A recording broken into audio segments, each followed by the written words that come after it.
안녕하세요. 대한민국 최고의 경매 전문 로펌 법무법인 열린의 대표 정충진 변호사입니다. 오늘도 경매 초보자 분들을 위한 부동산 방송, 경매 방송을 한번 진행해 보도록 하겠습니다. 지난 방송의 주제가 뭐였죠? 일단 그 아파트 경매의 모든 것, 10분 만에 배우는 아파트 경매의 모든 것, 권리 분석 편을 정리를 해드렸는데, 그러면 권리 분석을 한번 총 정리를 한번 해볼까요? 권리 분석에는 등기부상 권리 분석, 임차인 권리 분석, 그다음에 유치권 등 등기부 외 권리 분석이 있다 말씀드렸죠.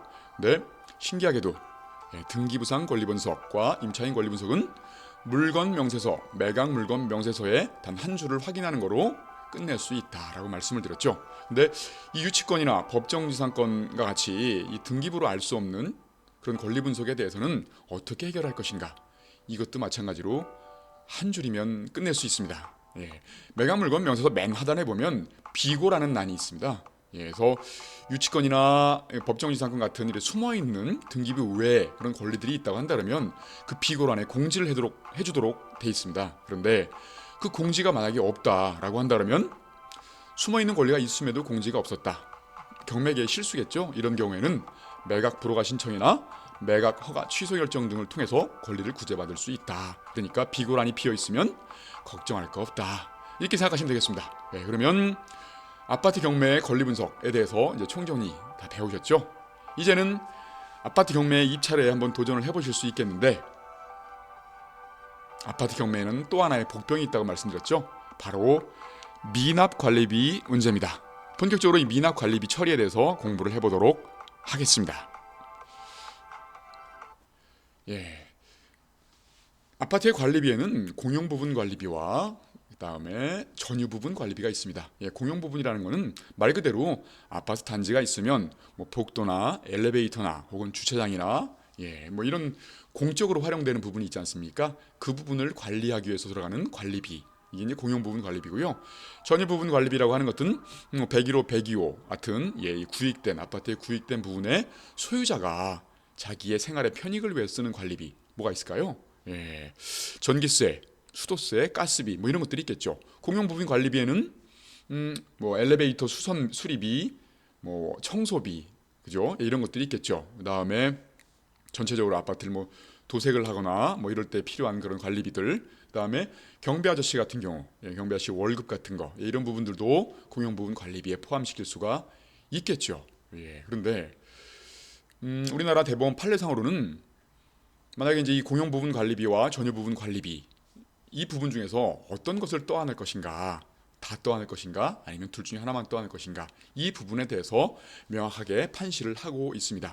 전유 부분 관리비는 전 소유자 혹은 전 임차인이 자기의 편익을 위해 쓴 거니까 그는 개인적으로 네가 다 갚아라, 낙찰자한테 승계시킬 수 없다. 이렇고, 공용 부분 관리비는 공적인 그런 아파트 단지의 그런 공적인 부분을 관리하기 위한 부분들인 거니까 전 소유자든 낙찰자든 누군가 한 명이 내줘야만 아파트 단지의 운영이 원활할 거지 않습니까? 그렇기 때문에 공용 부분 관리비에 대해서는 낙찰자가 승계해야 한다.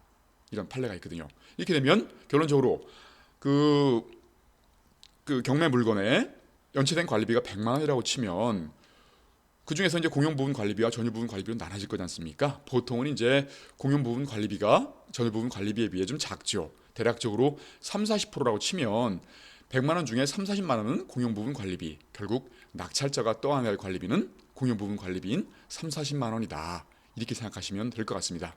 그리고 좀 더 심화되게 들어가 보면 왠지 공용 부분 관리비를 연체하게 되면 연체료가 붙지 않습니까? 그 연체료에 대해서는 낙찰자가 인수할 것이 아니다라는 것이 또 대법원 판례거든요. 그러니까 공용 부분 관리비의 원금만 낙찰자가 부담하면 되겠다. 그리고 또 하나, 이건 조금 어려운 법적인 논리가 가미된 건데요. 어떤 채권이 있으면 그 채권은 일정한 기간 동안 행사를 하지 않으면 소멸해 버립니다. 이거를 전문용어로 소멸시효라고 하는데, 보통 이제 일반적인 채권들, 우리가 이제 돈을 뭐 빌려주고 뭐 이렇게 했을 때 돈 받을 채권의 그 소멸시효는 보통은 10년인데, 이 공용부분 관리비, 이 관리비에 대한 채권은 소멸시효가 3년입니다. 굉장히 짧죠. 그러니까 관리사무소에서 뭐 한 5년, 뭐 6년, 많게는 10년까지 연체가 된 관리비가 있다고 한다면 그 10년치를 낙찰자가 다 떠안어라 라고 청구를 해올 거지 않습니까? 이게 뭐 1,000만 원도 되고 2,000만 원 될 수도 있습니다. 얼마 전에 저희 제자분들이 낙찰받은 물건은 관리비 미납된 게 3,000만 원이었습니다. 그런데 이제 만약에 몰랐다고 한다면 관리사무소에 3,000만 원을 다 낙찰자가 인수해라라고 하겠지만 우리 제자분들은 공부를 통해서 우리는 공용부분 관리비만 떠안겠다. 그리고 그중에 3년치만 떠안겠다. 그리고 연체료는 인수하지 않겠다. 라고 주장을 해서 결국은 3분의 1 수준으로 관리비를 줄였죠. 여러분들도 이 부분을 분명하게 알고 계시다가 나중에 이제 관리비, 연체된 관리비, 이런 처리 문제가 불거졌을 때는 꼭 이 대법원 판례들을 숙지하고 계시다가 관리사무소랑 원만하게 협상을 하시면 되겠습니다. 그리고 또 하나의 문제는 장기 수선 충당금이라는 게 있습니다. 장기 수선 충당금이라는 게 뭐냐면 뭐 아파트 단지 전체를 페인트 칠한다든가 뭐 엘리베이터를 수리한다든가 라고 할 때 한꺼번에 목돈이 들어가지 않습니까? 그런 경우를 대비해서 매월 관리비에 포함시켜가지고 조금씩 이제 소유자로부터 걷는 그런 비용을 장기수선 충당금이라고 하는데 보통은 이제 이게 소유자가 내는 게 맞지만 임차인이 있을 때에는 관리비에 포함시켜가지고 임차인한테 부과를 하기 때문에 임차인이 소유자를 대신해서 내는 경우들이 있어요. 이런 경우에 그런 경우에는 그러면 낙찰자한테 내가 지금 장기수선 충당금을 몇 년이나 계속 그 소유자를 대신 냈으니까 낙찰자가 떠안아야 한다라고 임차인들이 간혹가다 주장하는 경우들이 있습니다. 그럴 때는 어떻게 대처를 해야 될 것인가?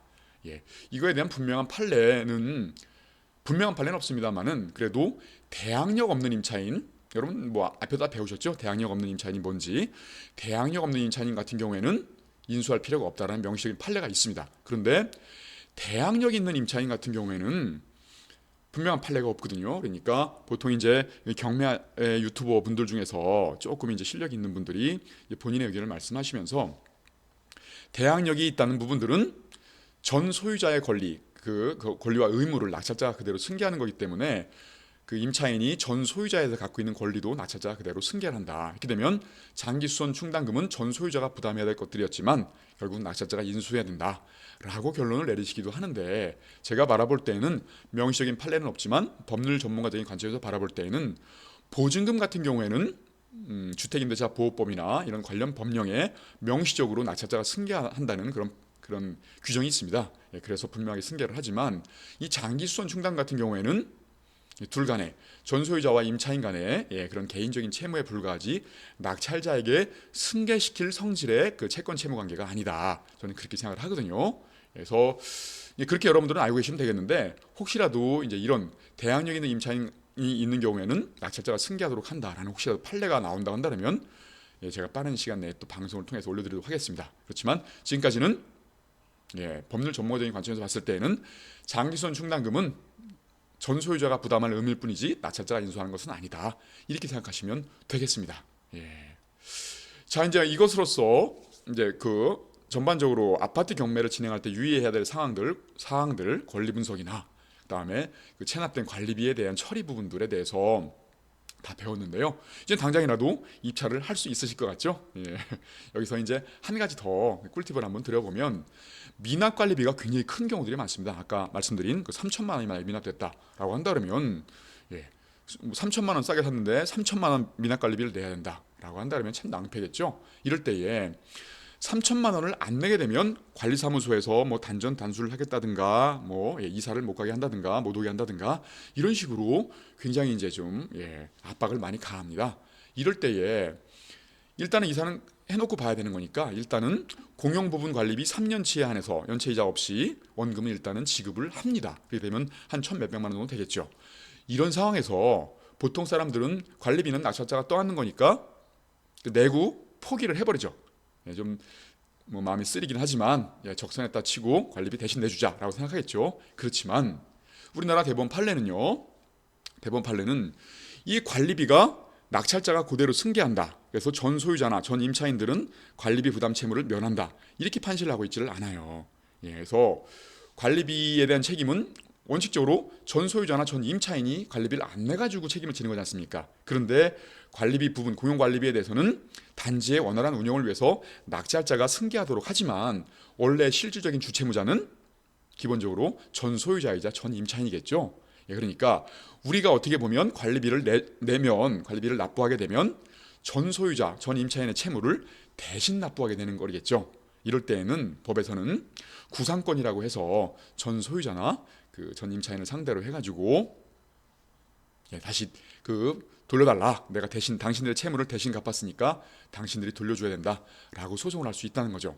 그래서 일단은 기본적으로는 간단하게 이제 지급 명령이라는 절차를 통해 가지고 그렇게 관리비 내가 부담한 것 및 연 12%의 이자를 가산해서 지급하라라는 판결을 받아두시게 되면 경매에 들어가 가지고 지금은 재산이 없겠지만 나중에는 뭐 사업에 재기한다든가 뭐 이런 식으로 돈이 생길 수도 있겠죠. 아니면 뭐 차를 마련한다든가 아니면 다른 데로 뭐 임대차를 해서 보증금이 생긴다든가 뭐 이렇게 돈이 생겼을 때에 그 판결문을 근거로 해가지고 강제 집행을 해서 관리비를 받아낼 수가 있겠죠. 물론 연 12%의 이자까지 가산해서 받아낼 수 있으니까 굉장히 좋겠죠.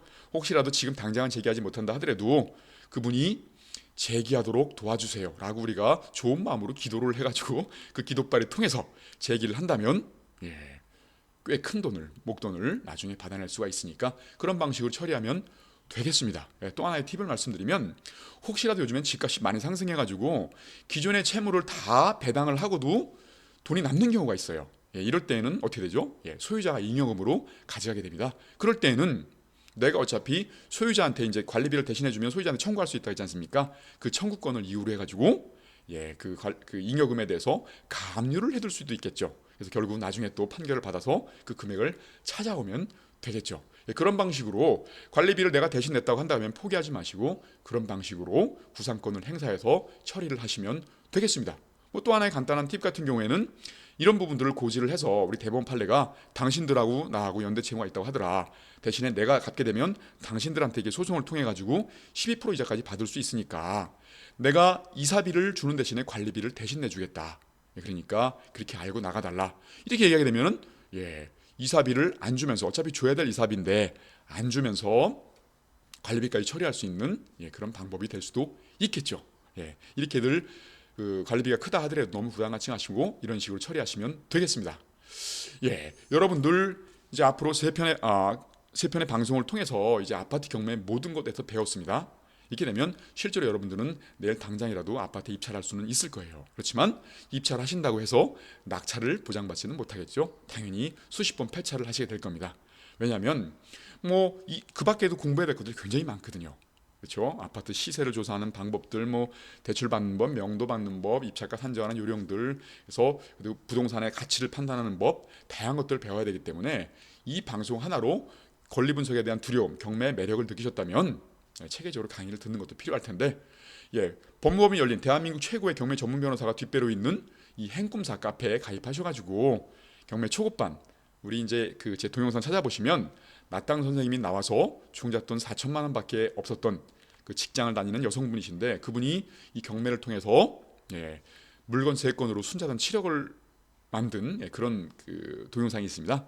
그것도 한번 보시면서 그분께 한번 경매 초급반 강의를 들어보는 것도 괜찮겠다. 이렇게 한번 생각해 보시면 되겠습니다. 그래서 경매 강의는 대한민국 최고의 경매 전문 변호사가 뒷배로 있는 행꿈사에서 체계적으로 듣고 안전하게 낙찰을 받는 게 좋겠다. 이 말씀을 마지막으로 3부에 걸친 방송을 마치도록 하겠습니다. 다음 시간에는 이런 권리 분석의 이론들이 어떻게 실제로 적용되는지 실제로 경매 진행 중인 물건을 가지고 물건 검색하는 요령과 더불어서 어떻게 낙찰을 받는지 한번 실전 사례로 공부를 해보도록 하겠습니다.